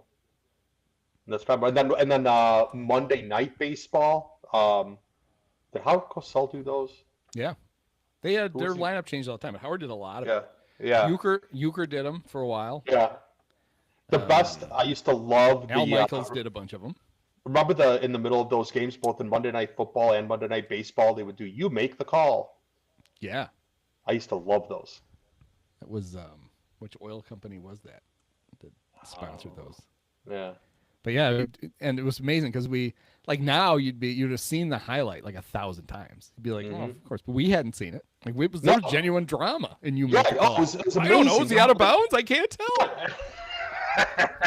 Because it wasn't HD, obviously, so you had the kind of the weird sort of pixelated TV. Not that we knew any better at the time, but oh man, those were when I was a kid, I would just wait for did they have them at the end of the fourth inning or something like that on Monday Night Baseball, and I would just sit around and just wait for that. It was like the most fun thing. It was Alcoa. I just thought of it. Alcoa presents You Make the Call. Weren't they the aluminum people? Yeah, they might not have been guests. What did Alcoa make? Yeah, that was some. I could be wrong, but I thought it was some aluminum. Alcoa did okay. Oh, IBM presented You Make the Call for a while. But here's a. God, I should look those up. Those were a blast. But yeah, those were great because it was always a highlight it was an actual highlight of a game, and it was actually some weird thing that happened, and it was very exotic at the time. All right, well here we're gonna because Praz didn't grow up with this, and he won't. Poor Praz. We're gonna this is an IBM Presents, but I found one. It's a You Make the Call baseball one. Okay. So I'm gonna have to watch this. And All right. You guys are gonna have to make the call, and we'll. All right, let's see. Which one is it? What do I feel? This is kind of similar to when Paul Rudd goes on. Yeah, it's just gonna be the video of the alien bouncing down the. IBM presents You Make the Harry Call. Oh, it's wonderful. Runner on Nice. second, a batted ball Oh, hit Pirates Cubs, nice. before the fielder has a chance to field it. Is the base runner allowed to score? You make the call. What do you think? Oh, yeah, I think he does, right? He does. I just Umpires those part of the additional field. IBM PS2s. Oh, really? You want to know why? Do I want to know why? Alec Alda doing an Why? IBM commercial. Compatibility. I Oh, love with what's compatibility. it? With, PS2s can run the is that Frank programs we Burns? run on these old PCs, No, it's the which other means guy. we can keep From using the software we've already got. Are you following I'm already? hanging on every word. Not to mention the PS2's increased speed and superior graphics. Not to mention advanced OS2 capabilities. Were you listening outside the door? Was he listening outside the door? They paid how much for that mash meeting? capabilities? Anytime a ball hits an umpire before a fielder has a chance to field it, it's a dead ball. Oh, I was wrong. Give the batter a hit. Oh, and you dead said ball. the runner goes back to Maybe second. that was the rule at You the time, made I the don't right know. call. Oh. Look at that. Oh, how is that even better? We got stumped by a You Make the Call. Wow. So wait a second. So There you go. it's I think Donahue's going to come in and start chatting about this if he's watching. So they made the distinction that if it hits the umpire before it Yeah. hits Before the fielder had the chance to field the ball. Yeah. So in other words, I guess if the umpire is between the fielder and the ball, like if it, maybe it's, I know in basketball, like if the ump is out of bounds, the ref is out of Yeah. bounds and the pass hits him and it's out of bounds, and if he's in bounds, it stays in bounds. Okay. I don't Yeah. know. Now, what did they do though? They put, that was Sid Bream. Yeah. Sid Bream hit the ball, and Yeah. Bobby Bonilla got sent back to second. But did Sid go to first? Yeah. Or Sid out? Sid went he to got first. the base Okay. hit. Right. So Yeah. he got a hit, but the runners could only advance as far as Sid. Okay, Yes. there you go. Learn something new every day. Look Well, at that. And like in all cases, that would only be one base then, right? Because there's no Yeah, you umpires just in the move up, outfield yeah, unless to the next What unless about it's what about unless the it's the playoffs? Yeah. What do you mean? What about if the playoffs? what if Like, fat it's old John one of the- McSherry had wandered in front of the left fielder in a World Series game and gotten hit in the head, killing him immediately? That John happened to him. McSherry ever? Do you think he ever umped in the outfield? I don't know. Well, he may have. They could put him at third, and he was kind of in left at the same time. He's the one who keeled over and died at Riverfront Stadium on opening day, right? That was John Yeah, is that McSherry, right? Yeah. Yeah. He was a big guy, right? He was the. Yeah, it was a big guy. Yeah, they used Yeah. to umps used to be super fat for some reason. Yes. Yes. like lots of them. Yeah. And they had that outside in not? the American League. In the American League, they had that outside chest protector. That was so much fun. Like, how do you even see It's- around that thing? Like that whole. That's true. Well, that was the Well. whole thing about supposedly the reason that the National League was the fastball league Yeah. and the American League was the breaking ball league because it was easy to get curveballs. This was the theory. I don't know if it was real, Yeah. but it was supposedly easier to get curveballs called strikes low because the ump would lose the ump would lose Yes. the breaking pitch in the behind the big puffy Yeah, protector he was yeah. holding and just have to assume. Yeah. And they claimed that's why. And I'm sure it was bullshit. I'm sure it's one of those Yeah. things that if we had StatCast back there, they'd be like, it's the same. Yeah, it's it's like, right. It's funny. I remember talking, just making small talk with like someone I was sitting next to at a game in like 2019, and the home plate umpire was, a pretty in shape guy, and the guy that I was talking next to, he was basically saying the entire time, like, there's something I can't put my finger on. Like, this guy doesn't feel like a real umpire. And like after a few innings, it finally occurred to me, well, the reason why he doesn't feel like an umpire is he's not fat enough. Clearly. No Ed Hockley. Yeah. Ooh, man. I would love to see Ed Hockley ump some baseball games. It'd be great. He'd have a great strikeout like call. So the baseball Ed Hockley is who? Jim Wolf? Like they're always like going on about his biceps. Is that right? Yeah. Well, he's right. He's Randy Wolf's brother. Randy Wolf's brother. And I think right. he only was allowed to ump Randy behind home once. Like they let him do it once because otherwise did they weren't supposed to. He wasn't supposed to Yeah. call balls and strikes for his brother. Was I it like think a spring training game or I think something? like late in the season one year it didn't Oh. matter, so they just let Okay. him do it. I think I may be remembering Okay. that wrong. Huh. But you would think, if you're an ump, you should be able to be impartial. You should. Well, Right. right. Actually, right, I know. right. If I know for a fact that if I was pitching, my brother was the ump, he would squeeze the shit out of me. Yeah. I'd be yelling the whole game. Exactly. Got to give him that hard time, Right. It'd be the opposite of doing you favors. That's funny. In game one on Tuesday, the field mic picked up Jordan Baker yelling at Pat Murphy on a pitch that was a strike. Pat was wrong. Pat yelled, like, you couldn't hear what Pat yelled, but you could hear Baker yell back at him. It wasn't even close to being outside. It wasn't even close to being outside. Jordan Baker is a noted red ass too, though. Is he? Yeah. You know, it's on Facebook Reels or on TikTok. I don't remember what it was. Like Joe West did the Kirkchin podcast. Did he? He's a pretty good storyteller. Yeah, I would guess. I think old Joe. Yeah. He was just such an ass. Yeah, Just right. hell. No, he was just he always had to be the center of attention. Is what it was more than anything. Right. I don't know if he was probably a bad umpire. I think all umpires I think are bad to some degree. What I remember was so former Major League umpire Larry Young is Mhm. from Roscoe, Illinois, and Okay. and he Oh, there you played go. he played football at Rock Valley College, and so he was still like active with the booster club or whatever, and so a few times we had like golf outings, and Larry would, if he was off, it's amazing how much time the umpires were off during the Is summer. that right? Yeah. Oh, He'd be like, really? well, Larry can't come. He's umping. And one of the guys would be like, are you shitting me? He's like, you get like 4 weeks of vacation to spread around. Like, he'll take it off. So he was we were sitting in the bar after one of the rounds, and this had just been, there was a huge brawl between the Yankees and the Orioles. Okay. Like Darryl Strawberry was in it, and Armando Benitez, and like it was a big one. And Larry was in the middle of it, and he said, the hardest part of that then is all the umps, after you get everything sorted out, then the umps get together and try to figure out who you're going to throw out. And it's really like who saw who do what. Like, and he's like, we're going through this list, and I'm writing them down. And I'm like, Jesus, we're throwing out like half the Yankees. Like, they're, and it's like, I got to go tell Joe Torre that he's going to do whatever.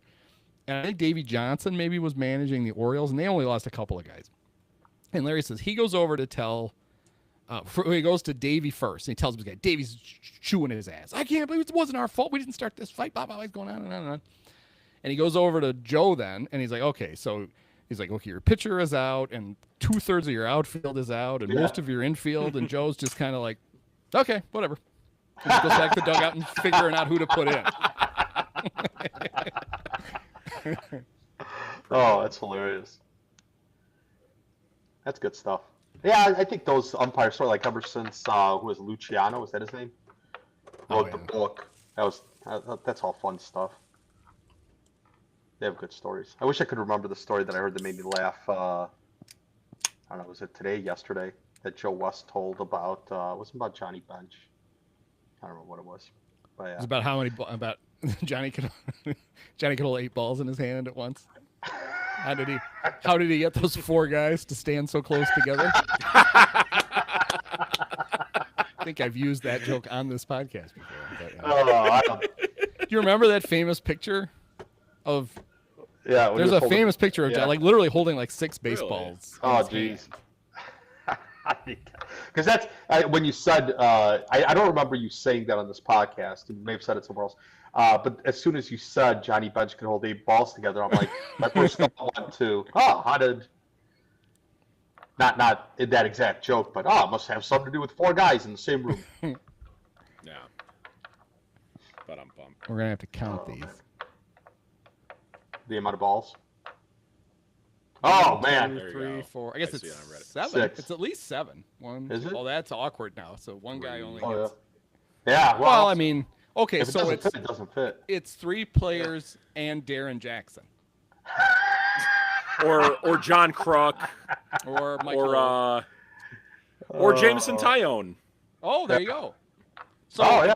actually, so he could hold the entire Cubs starting rotation in his hand.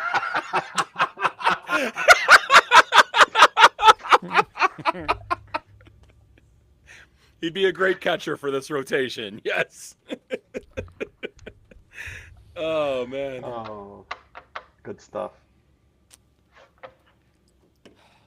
One of these days, I'm gonna like chart how we get from one topic to Oh another. God, why? Why Yeah, would you? right. Holy cow! I will say this about the Cubs. I don't know if it's in closing or whatnot. Like, I think the real frustrating thing, and maybe this is just for me, of the last month and a half, has really been that they that they're hitting the ball somewhat hard, like a lot. Like I remember one game last week where I'm like, they've hit the ball hard 50% of the time and they don't have a hit yet. Like over 95 miles an hour. And it's that I think, and I can't figure out whether I think of that as a positive sign or whether it just makes things even more frustrating. Probably a little bit of both. A little bit of both, because it makes you feel like, like obviously they have the right approach at the plate. Right. But like, do you have a plan B at all when that's not working? Right. Well, it's not a plan B. It's like there's no, like, what else do you do? Like, they've tried bunting a lot. Not a lot, but they've tried bunting. Not too much. That didn't really work. Andy's favorite. Yeah. Well, yeah, same. And But sometimes it's like when they do it. I don't remember the exact thing, but there was one where the first batter walks on 4 pitches. Yeah. And then they're immediately trying to bunt. It's like, no, at least make the pitcher throw a strike. Right? Yeah. Like if he's all over if it was a Cub pitcher, I would be convinced that he's not gonna be able to throw a strike the rest of the inning. Yeah. Why are you just gonna not just give him a strike, you're gonna give him an out right here. Like take until he throws a strike and then bunt.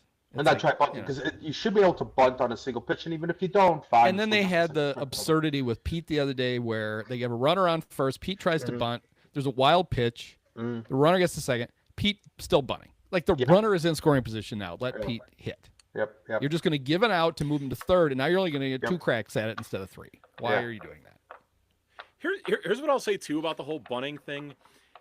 If you're gonna do it with 1 strike and 2 strikes, I get that if it goes foul on 2 strikes, you strike out. But part of the reason why some teams will bunt is like if a runner is on first to stay out of a double play. Wouldn't you rather still just bunt and risk only having 1 out recorded instead of swinging away and then getting 2? Well, you're assuming that swinging away equals a double play, and I don't know what those percentages are, but that's quite an assumption. I mean, I think it would all go into like maybe, whoever the batter at the plate is, what his ground ball rate is, some stuff like that. Well, I do think part of it, and I think that the bigger point is that if you're bunting, there's a greater shot of you getting out, right? There's just simply a better chance of you bunting into an out, no matter what it is. So you're 70%, I don't know what the numbers are, 70% of the way towards an out, right? When you're bunting. Where if you're swinging away, maybe it's not quite that. And so you give yourself the opportunity to do something a little bit more, right? The best you can do in a bunt, generally speaking, 99% of the time, is if you get a base hit, you're getting just a single. Whereas if you're swinging away, you're getting the chance of you getting a double, a triple, home run is higher. So the out is worth much more than moving the runner over, and the out is worth you're not assuming that you're going to hit into a double play. Like that's you might as well just assume that you're going to bunt into a double play just as easily. Why can't you just do the Bob Brenly thing where it's like you tell the batter if you feel like you're going to hit a double play, strike out? That too. That would work one very of Bob's well. actual funny things that he would say. If you feel like you're hitting double play, just strike out. But that so like bunting in its own right, and the numbers bear this out. Like how many, what the chances are of you scoring a run. It's always the fewer. Breaking news again: the fewer outs you have, the better chance you have of scoring the run.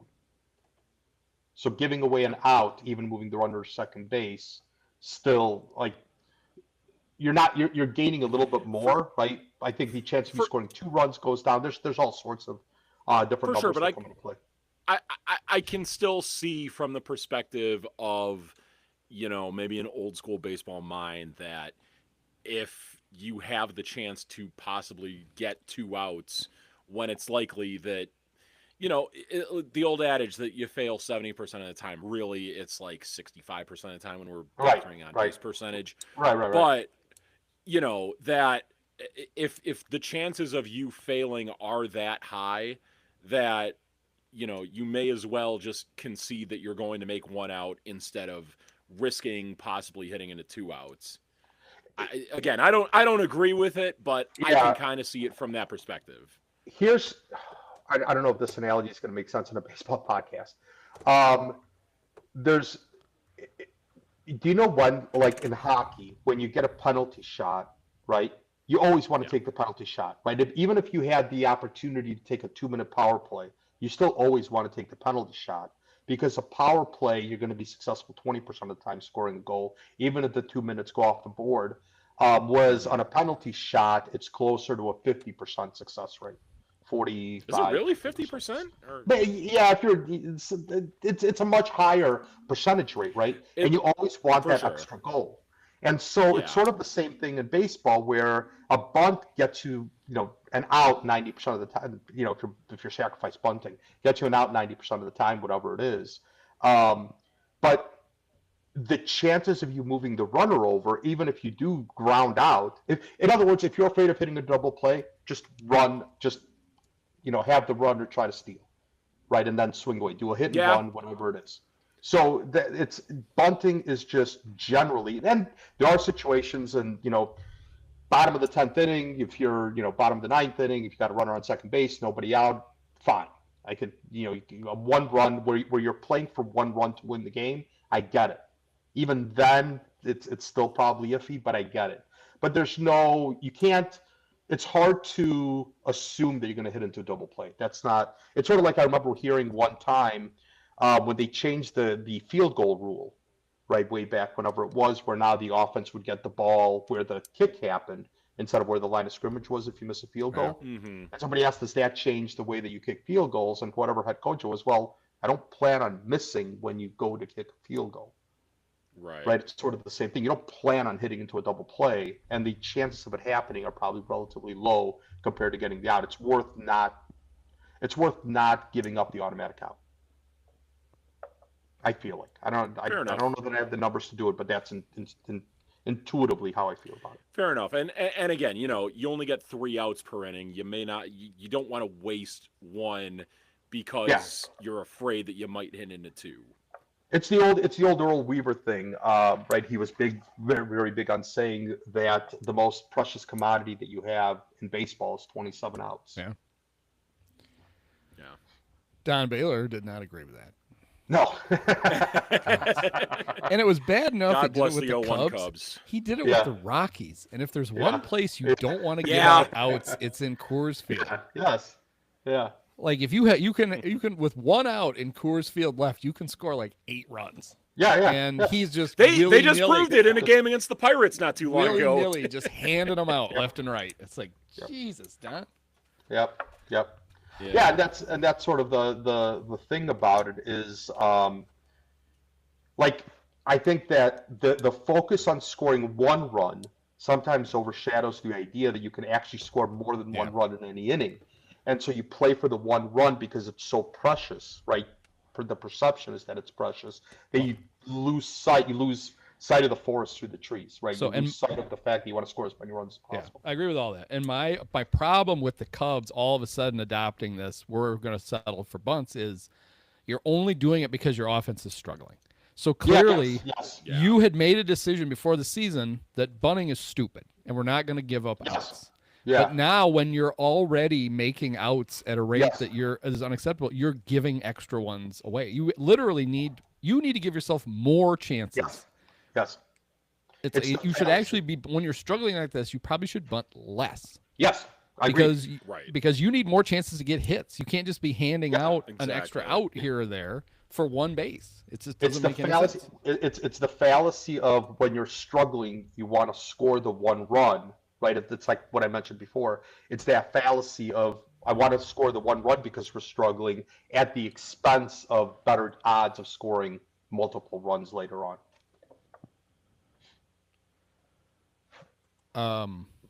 Not that anybody cares. Well, there's a live stream. There are some people watching. This might not be Owen Casey. It may have been Owen Casey. The Owen Casey game may have been game 1. Right. Getting pinch hit for by Justin Turner in game 2 with runners at second and third probably takes a little bloom off Owen Casey day. Why is it like I get that there's a lefty on the mound, you have a rookie, a lefty hitting rookie, like I get it, but like wrong. I think you're right. He's hitting for Owen. Yeah. No. How is is this the first time I'm sure not, because in the old days everybody had red hair. When was the last time one redhead pinch hit for another? And I guarantee you, Boog gets talked about this 10 minutes. Well, I'm trying to think. Did Matt Merton ever pinch hit for Ryan Dempster at any point as Cubs? Dempster's got so little hair now that I can't even remember if he was a redhead. Although Turner doesn't have much more. Jeez. It didn't work. Boo. Yeah, and I know See, that Craig? Turner hits.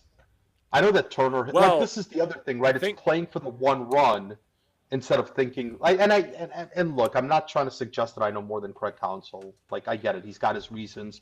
The numbers say that Justin Turner hits lefties, still hits lefties pretty Yeah. well. Still Hitting doing lefties it well, lefties and he's well. been a very successful pinch hitter this year. So Right, honestly, right. it's, So- it's so not fine, the I worst get thing it. he's ever done. But it's also the fifth inning, and you're only up 3-1. And Yeah. it's not like you're going to stick Justin Turner out in right field now. You basically But just what if he wasted did? him for the rest of the game. So it's got to be What? Willie, right? Written Willie Mays Castro Probably for the rest of Willie, this one yeah. now. It's got to be. They don't have anybody Yeah. else. They bullpen. Yeah, they don't have anyone else. Well, Reese. Ooh, Well, unless wait. they take the DH. Does Kyle Tucker now find his way into the game? Oh, there you Oh, go. I guarantee you they're not putting him in the middle of. Yeah, it's Willie Castro. Kyle's like, he's got his shower shoes on. Gets Yeah, oh picked god. up. Yeah, yeah, Craig's like, yeah. all right, you're going in. What? No, I'm Yeah. not. No. That's fine. Like I'm good. Like I said, I'm good with Kyle taking a couple days off. I know what you're saying, Andy. I get it. No, I don't like But- it. I'm just saying Yeah. it's too. I agree with you. It's too early. You're gonna end Yeah. up with the bats now, where you would No, like no. to have had the big Right. strapping, Right. guy I mean, instead giving of Kyle Willie Tucker- Castro. Although Willie did Oh. a 3-run homer yesterday. Yeah, yeah. Or this I was- morning. I was This- talking or about- today. They're all I was talking- blending together. I was talking about Kyle taking a couple days off. Like I'm good with that. Oh, I thought you were. Yeah, that's fine. As long as it's 2, he better be back tomorrow. Because Yeah, I mean, clear his head a little bit. Like Gotta get it's this- just- it's weird. Like I said, it's just I feel like it's just bad planning to do it during a doubleheader, right? Like could have done it against the Pirates. Could have done it like there's been plenty of. they were opportunities. committed to it because they had a doubleheader scheduled yesterday. He was going to take off. Yeah. The doubleheader moved to today, and he's still taking it. I think the plan was these 2 days all along, no matter what. But that's what I Which mean. Like I why don't- couldn't have been the 2 days against the weird. Pirates? That's just what I'm saying. Well, maybe they thought he would he'd get back on track against the Pirates, and it didn't happen. And they're like, all right, fine, we gotta set him. Ah, No, you shouldn't have to do this. When you get an MVP candidate in right field, you shouldn't have to be worried about when do we get him his mental health break. Right. Oh, come See, on. This is he- not. Things here's how aren't you going know good. it'd be. Here's how you know it'd be really bad, is if Kyle Tucker did start tonight, his spot came up against the lefty, and then Justin Turner was. and then he Oh, pitched for Kyle Tucker. Yes, right. Wow, Tucker J-Lo has- into the 6th and a first start off the Tucker IL. has hit for Hey, settle Pete down. recently. Kyle Tucker pitched it for Pete. Yeah, he hit for Pete, and it pissed me off because that was a game at home, the last time they were home. And Pete's spot, he was on deck, and there were runners on with 2 outs, and Turner was getting ready in the dugout. He clearly had his helmet on, and he was getting ready to go. The inning ended right there, and then the Cubs either tied or down by 1. Turner led off. He pinch hit for Pete, and he led off. Oh, Turner. I think he said Tucker. All No, right. Turner. Maybe I did. I still get the 2 names confused. I'm talking, but Turner, he was going to hit for Pete with runners on with 2 outs against the lefty. They left the lefty in then to pitch the Tucker. the next inning. So he did pinch hit Turner. It's like, no, Pete should hit there because if Pete gets on, Pete can steal second. And then Hap was on deck. I was like, well, Pete gets on, then you can pinch hit for Hap. But God forbid we would never pinch hit for the great Ian Hap. Even though right-handed this year, he's back to being fucking horrible again. He was good at it for like a month. Like his numbers were upside down. He was better against batting right-handed, and that has completely gone away. He's helpless against him still. He shouldn't be playing against left-handed pitchers. I think you should could have just put a play period somebody after else. playing. Yeah. I think you could have put the Yeah. period after playing. Yeah. Well, I would be Don't happy don't with say that if you're in section 503 or it. Yeah, 504. you Apparently, throw him right? out for besmirching Yeah. the great Ian Happ. Man, Yes. how dare you? Now I want to sit out there and do the same thing. That was a good ball game. Let's we do went it. to. Let's do That it was a together fucking one of ball these game, days. but it was Oleg. fun. Yeah, dude, I'm in. I'm in. Oh man. All right. Well, we'll see. I'm sure the Cubs will win all the rest of the games in this series, and for the rest of the get year. on, get on a nice hot streak. If the Cubs won out Hey. from here out, would they catch the Brewers, or would the Brewers stay so hot they still couldn't catch them? Eh, Well, you know what? Let's cross that bridge. that's a when we good come to it. question. Yeah. Right, right. Because this is You it, know right what? after Yep. they don't play again. No, they don't Um, play again. Period. after- Until the, after until Thursday, the right? NLCS. Yeah. There you go. There you go. Well, no. Oh, the it could be Brewers the aren't gonna first. there. It could be Come the on. second round. It could be the second in round. the DS. Yeah. They don't Yeah, well- reseed, right? Like or do they? No, they do reseed. Like if the Cubs Yeah. So if the Cubs finish with the first wild card, no, and the Brewers finish with the top seed, it wouldn't be until the they NLCS. wouldn't be, right? they'd be 'Cause the opposite Brewers- each other, because the Cubs would play think then the so. third division. No, Cubs had the best wild card record. They play the worst they wild play card the- team. No, they No, play the no. middle wild card. They play the middle wild card. Oh, that's right. The worst one goes Yeah, to the yeah. third division winner. Yeah. Right. No, you're right. It would be the second round because if Yeah. the Cubs win and the Right, 'cause 'cause The number one seed Brewers- is guaranteed to get a wild card team, right? is or no? guaranteed. Yes. Yeah. Yes. And by the way, sorry to delay this more if you're planning on ending it, but looking around the National League right now, some of the teams projected to make the playoffs are, they're kind of struggling as badly as the Cubs are too. We mentioned the Mets and we mentioned the Dodgers. Oh, The okay. Phillies might not have their two best pitchers going into the Yes. playoffs. Yeah. Zach Wheeler might be out for the year. Aaron Yep. Nola already is.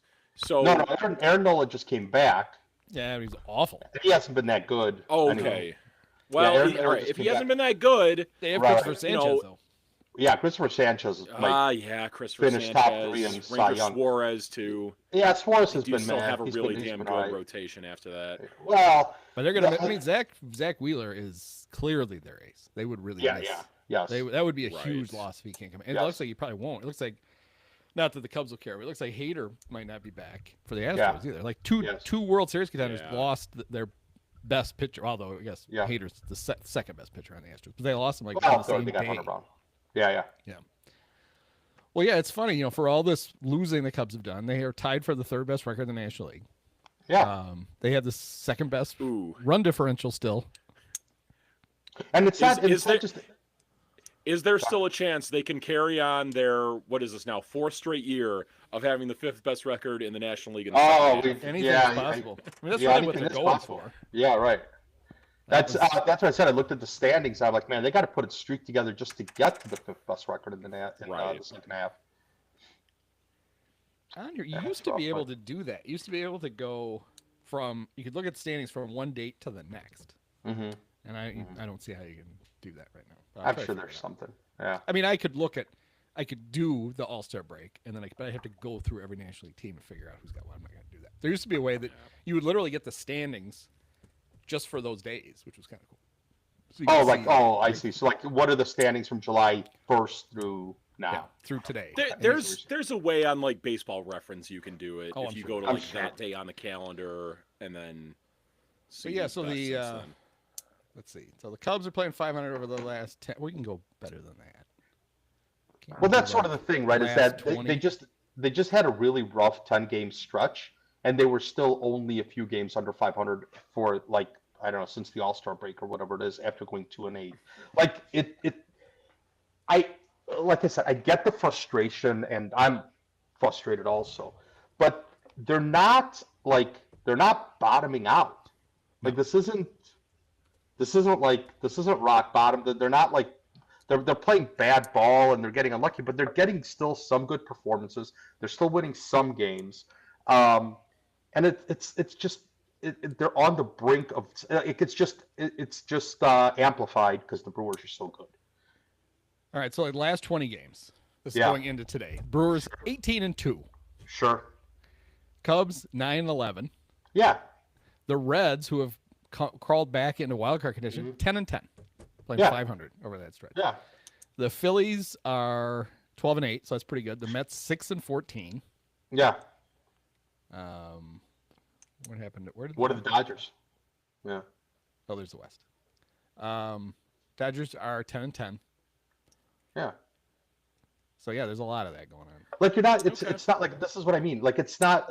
Like I said, the biggest frustrating thing about this run, and yeah, I'm not suggesting the Cubs are playing good baseball or anything like that, but it hasn't been as dire, I think, as it feels.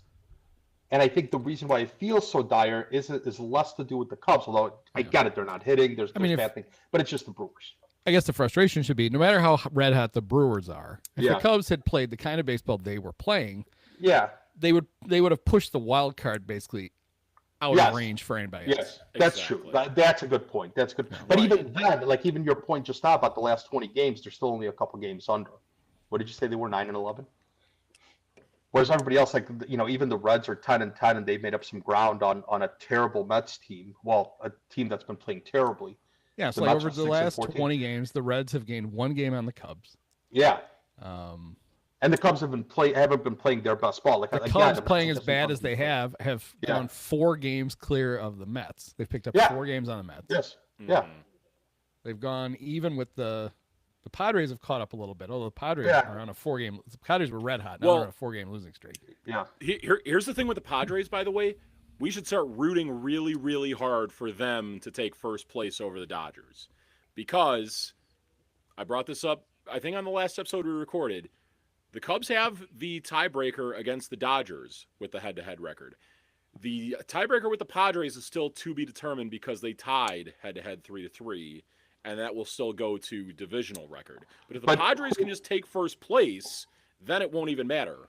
But who cares? Like what you're doing is if Well, if it'd you be have for- 6 for- seeds, It'd be like for you could home get, field in the first round. right, That's which it. is a big deal. Right. You don't want to But go you're on the still road playing- for that first round. Yeah.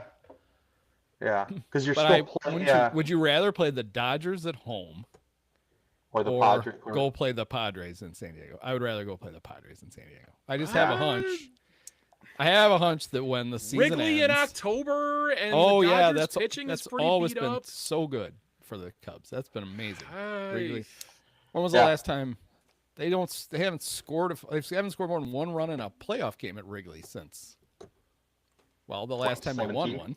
The yeah, the It's last. It's really bad Well, when no, you add the in, Rockies wild Rockies card did. game because they did score 1 in that game. right. I said more than Okay. 1 run. They Yeah. scored 1. So they more than they one. scored 1 They're- run. The Brewer game wasn't, and it wasn't. That's not a true playoff game, but it was basically. Well, and that was it was only for one run the scored it in was that for game the too, division. so They scored 1 run. Then they scored 1 run against the Rockies. Right. Then Marlins. the Marlins they No, scored 1 Marlins run won. in 2 games Yeah. Yeah. total. Hap hit a Yeah. homer, and that was it. oh yeah, that's A right. lot of offensive greatness has been coming in Wrigley for this bunch. Yeah. It's been awful. Like it does. Like I think I get what you're saying, right? Because the Dodgers, frankly, by the time they get to the playoffs, they're going to have some pitching coming back. Like who Yeah. knows if Glasnow will be around? But has Blake Snell been back yet? Is he? Yeah, he's back. Yet? He's back. How's he? Well, we'll figure out how he's doing. I'll look it up. But so the Dodgers will get healthier and healthier, you would think, getting closer to the playoffs.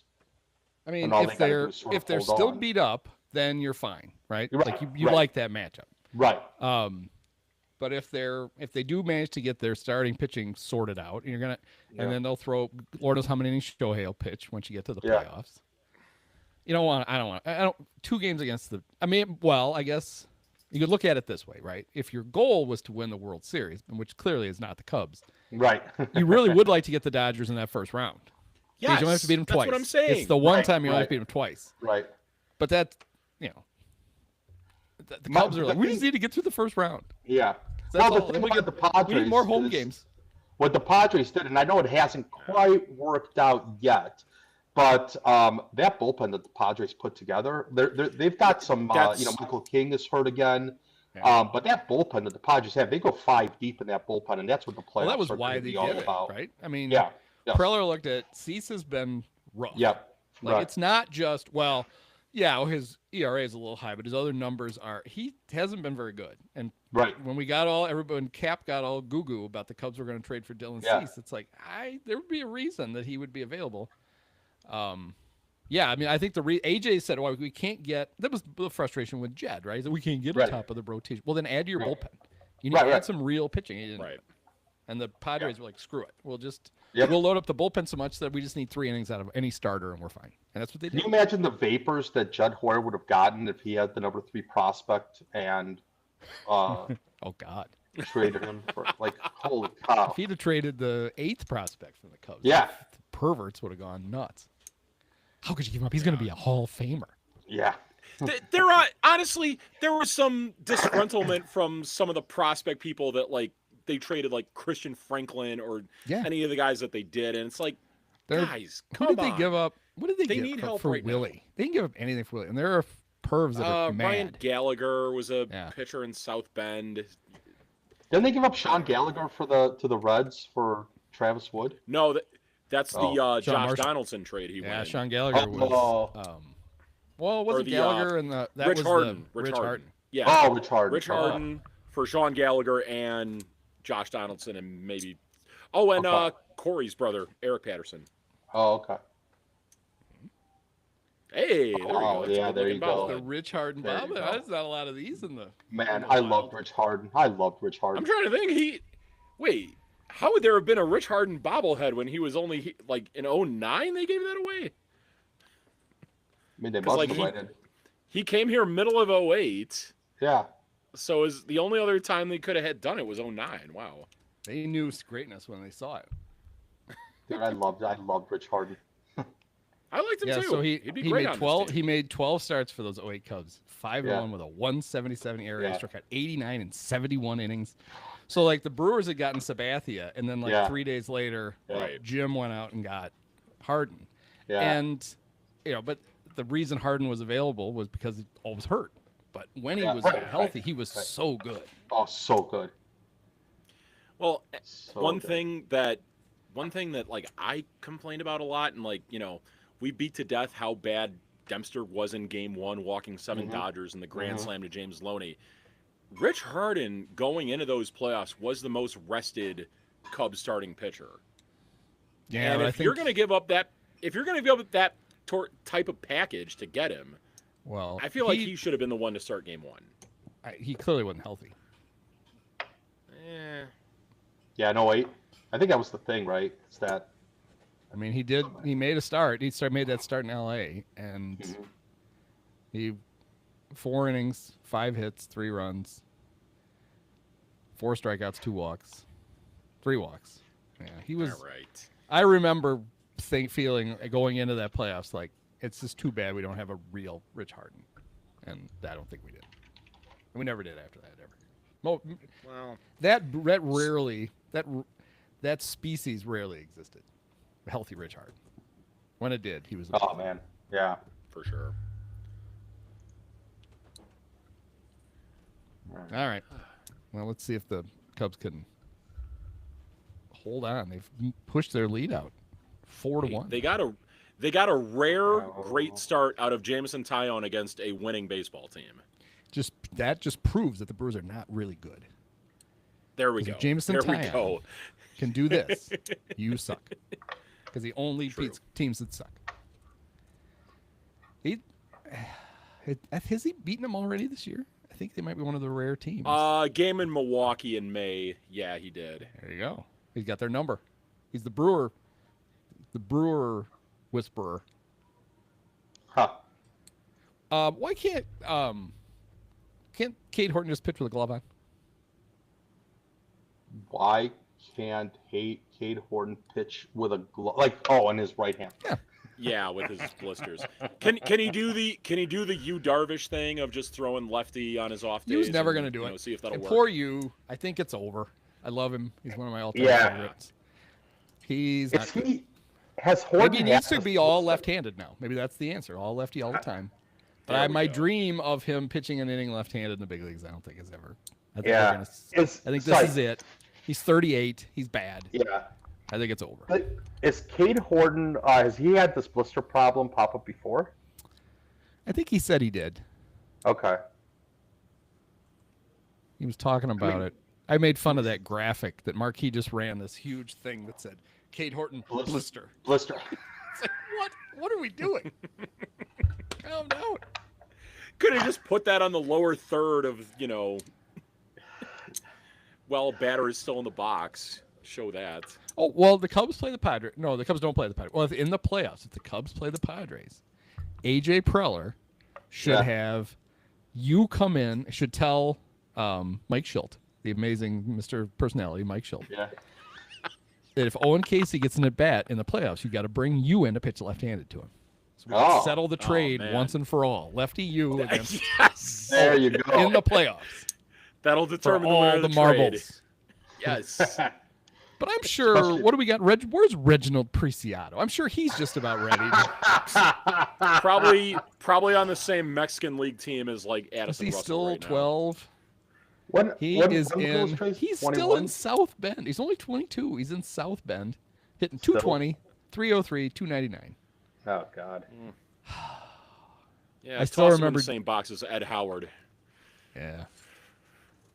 Oh, that Ed Howard pick. It was almost like, well, it was like a feel-good pick, and then it was like, oh, he was in that White Sox academy, and we're going to draft him, so the White Sox can't draft him. And it's like, actual good players went after him, like Pete.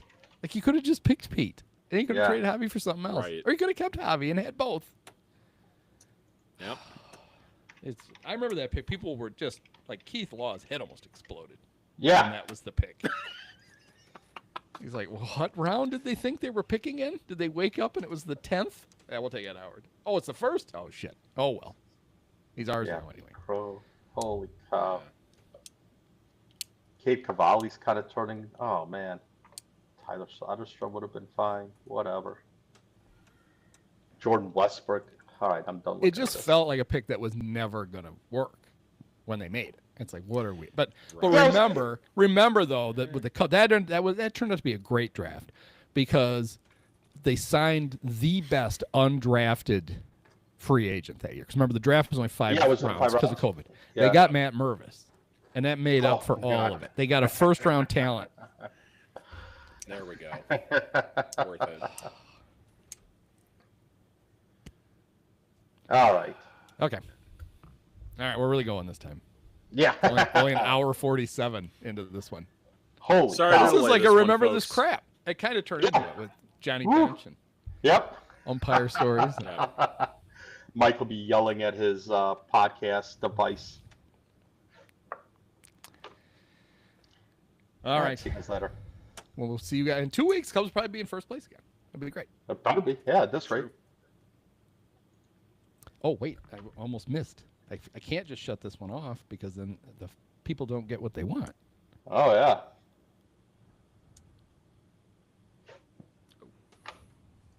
Many of us have herpes. Post-game show is brought to you by